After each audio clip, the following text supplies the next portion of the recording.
Lancé fin 2017 par l'entreprise française Blade, Shadow vous permet de profiter d'un PC performant et dont les composants sont régulièrement mis à jour. Il vous suffit de disposer d'une bonne connexion internet, d'un écran, d'un clavier et d'une souris, et c'est parti, le tout pour 29,95€ par mois. Blade lance aujourd'hui la Shadow Ghost, un petit boîtier qui permet de faire le lien entre le PC virtuel et l'utilisateur pour un prix relativement bas de 119,95€. Alors que vaut vraiment cette jolie petite boîte et peut-elle remplacer une machine classique pour se connecter à Shadow?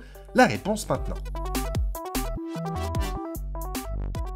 Côté design, tout d'abord, la Ghost présente des lignes épurées et une carcasse compacte et légère. Avec ses 186 grammes, elle est facilement transportable et rentre aisément dans un sac. Pratique pour la transporter partout et profiter à fond de votre Shadow, où que vous soyez. Cerise sur le gâteau, la Ghost est totalement silencieuse puisqu'il s'agit d'un boîtier passif sans ventilateur. Une belle évolution par rapport à la Shadow Box, son prédécesseur, qui émettait un ronronnement continu.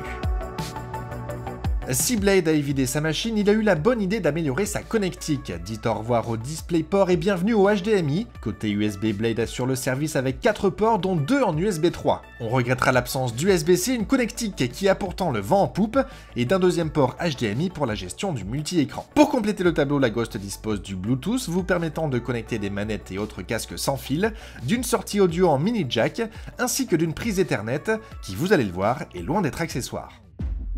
Car si le Bluetooth fonctionne à merveille, on a éprouvé plus de difficultés avec le Wi-Fi. Sans câble Ethernet sous la main, nous avons débuté nos tests en Wi-Fi sur une connexion fibre à 100 Mbps. Catastrophique lors de nos premières sessions, nous empêchant même d'utiliser Shadow pour le jeu, la connexion s'est tout de même améliorée grâce à une mise à jour de pré-sortie qui semble avoir corrigé le tir. Une impression confirmée lors de nos parties sur un jeu peu gourmand mais très nerveux, Serious Sam 3. En Wi-Fi, la partie est fluide, même si quelques frises se sont invitées, heureusement assez rarement. En Ethernet, en revanche, rien à signaler, la Shadow Ghost roule sur du velours. Aucune perte de paquet, une latence minimale, et donc une expérience véritablement satisfaisante.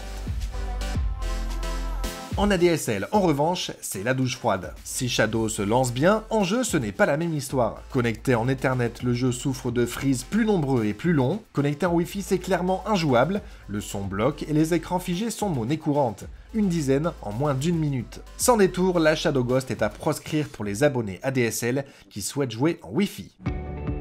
Avec son nouveau boîtier, Shadow propose une solution clé en main discrète, tout à fait présentable dans un salon et qui permet d'accéder à une machine surpuissante. Suffisamment compacte, la Ghost peut être déplacée pour, par exemple, ne pas perdre l'accès à son PC distant en vacances. On regrettera en revanche une connectique un peu faiblarde. Enfin, si avec la fibre l'expérience est optimale, bien que l'on éprouve encore quelques ralentissements en Wi-Fi, le streaming de Shadow n'aime pas la DSL, pourtant encore largement majoritaire sur le territoire.